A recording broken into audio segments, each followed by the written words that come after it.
Hi, everyone. I'd like to begin by introducing myself. My name is Chelsea Osei. I'm an instructor at McGill University School of Communication Sciences and Disorders, as well as a speech-language pathologist at a specialized school for children with special needs. I work with kids who have autism, Down syndrome, or other conditions that impact their functional communication skills. And I was inspired to go into this work because I have a wonderful brother with autism who has forever changed my life and continues to shape my values. I would just like to make it clear that I am marginalized for certain parts of my identity, but I am privileged for others.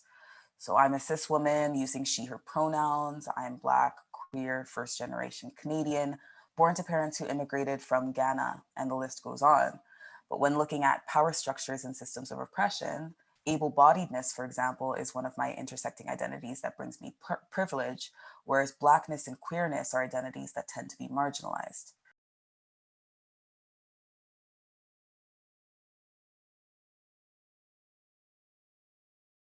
So I'd like to begin with a common starting point for discourse at the intersection of multiple identities, which is the term intersectionality. The term intersectionality was coined in the 1980s by Kimberly Crenshaw, but theorized by activists well before then. And it conceptualizes how multiple factors such as gender identification, race, religion, etc., um, intersect to form a person's identity, resulting in a unique experience of oppression. So the original goal of coining the term intersectionality was to address the disparities of diverse perspectives in the feminist movement. It was to empower Black and other racialized women, and it was to emphasize the nature of fluidity between social groups. So the concept has become extremely influential and is a crucial pillar of critical race theory. So here's a quote from Kimberly Crenshaw from 2017. It's from an article called Kimberly Crenshaw on Intersectionality More Than 2 Decades Later. She says, intersectionality is a lens through which you can see where power comes and collides, where it interlocks and intersects. It's not simply that there's a race problem here, a gender problem here, and a class or LGBTQ problem there. Many times that framework erases what happens to people who are subject to all of these things. So we also must remember that these identities can also be influenced by visibility, that those in power may fail to acknowledge aspects of one's identity if they do not see it. I draw on Black disability scholars and Black queer scholars to enhance my own understanding of how to apply an intersectional framework in my practice as a speech language pathologist. So here are a few extracts that highlight the challenge of applying an intersectional framework. In his essay, Introducing White Disability, A Modest Proposal, Christopher Bell writes, disability studies has historically failed to engage issues of race and ethnicity in a substantive capacity, thereby entrenching whiteness as its constitutive underpinning. So when one fails to apply an intersectional framework, power dynamics are at play and white supremacy is being upheld. In 2019, Pickens wrote Black Madness, Mad Blackness, and she discusses how equating or interchanging racism and ableism is a form of erasure that lacks nuance.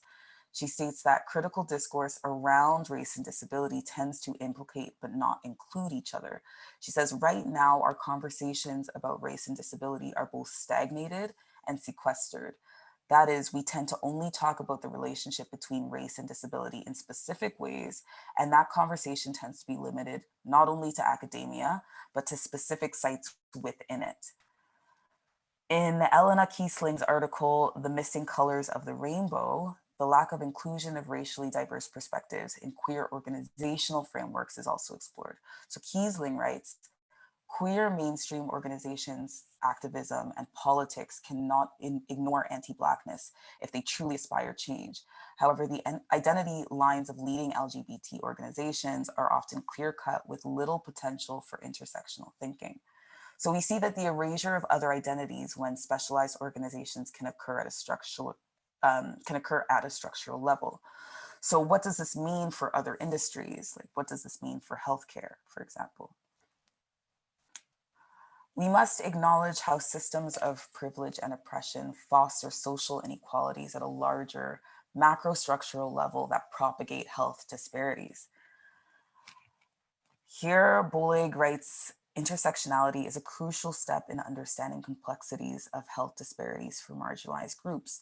So you may see a person seeking healthcare, and under that, you may not see these identities, but this person could be a trans woman, asexual, Black, disabled, high income. You don't know how the different aspects of their identities intersect to form the person in front of you. So a challenge to integrating intersectionality into healthcare is that it's hard to methodologically measure all intersections' influence on health, because the concept of intersectionality wasn't created in order to predict health outcomes. For example, through American research studies, we know that healthcare professionals tend to substantially underestimate the quality of life of people with disabilities. We also know that people of color receive less care and often worse care than white folks, in America at least. So what happens when a disabled person of color walks into your clinic?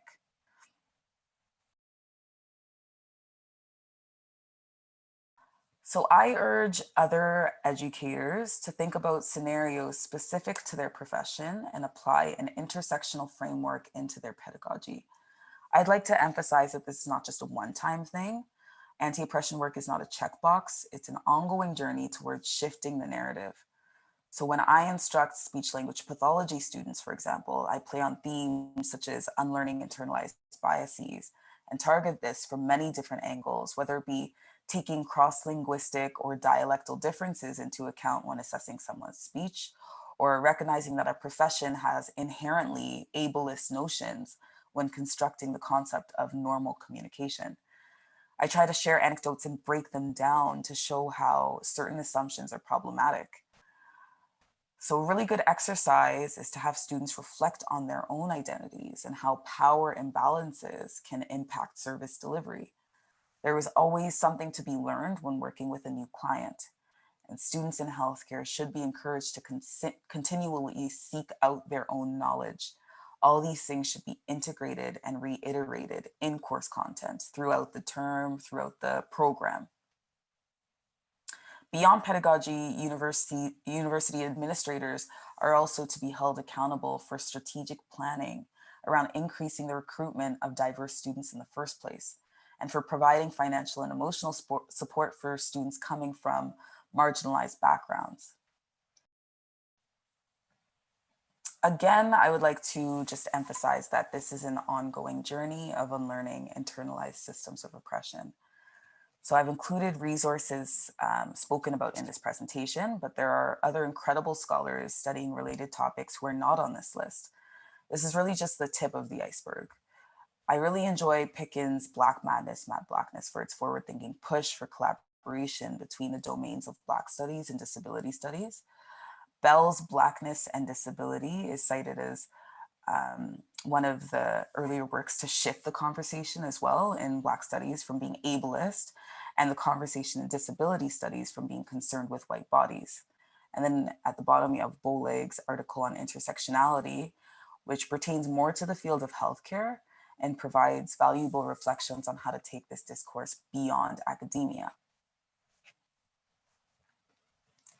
And of course, I will cite Crenshaw's work because I believe that language helps to shape how we think about these issues. So having access to the term intersectionality opens a door to working through complex concepts and transferring important knowledge. Thank you so much for listening.